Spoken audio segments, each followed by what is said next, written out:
ఇవన్నీ గ్రీన్, ఇవన్నీ French beans, ఇవన్నీ క్యాబేజ్. క్యాబేజ్. సో క్యాబేజ్ కూడా వస్తున్నాయి.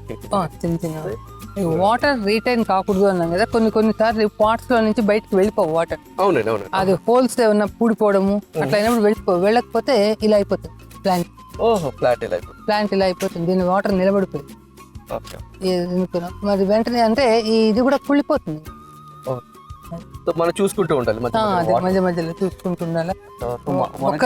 ఒక్క రోజుకే వెళ్ళిపోతాయండి ఇలా. సో ఇది మెత్తగా కూడా అయిపోయింది టోటల్ గా. ఓకే, వాటర్ ఉంది అంతే, వాటర్ ఎక్కువైనా పోతుంది ప్లాంట్. సో చాలా జాగ్రత్తగా చూసుకోవాలి, చిన్న పిల్లల్ని చూసుకోవాలి మొక్కల్ని.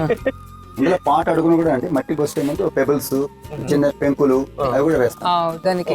సో వేస్ట్ ఏంటంటే మొత్తం వాటర్ మాత్రమే వెళ్ళాలన్నమాట. దాంట్లో ఉండే మొత్తం మట్టి అంతా వెళ్ళిపోతే కష్టం కదా, హోల్స్ పెద్ద ఉంటే. అందువల్ల దానికోసం పైన వాటర్ ఉండడం వల్ల ఆ పెబుల్స్ ఎలాగో వేస్తాం కాబట్టి కొద్దిగా స్పేస్ ఉంటుంది, అందులో నుంచి వాటర్ బయటకు వెళ్ళిపోతుంది. ఎప్పుడైనా పాటింగ్ మనం ఎప్పుడైనా మొక్క పెట్టేటప్పుడు కింద చిన్న చిన్న రాళ్ళు, గులకరాలు లాంటివి ఏదైనా వేసుకుంటే దానిపైన పెంకులు కానీ వేసుకుంటే కొద్దిగా వాటర్ వెళ్ళడానికి స్పేస్ వెళ్ళిపోతుంది.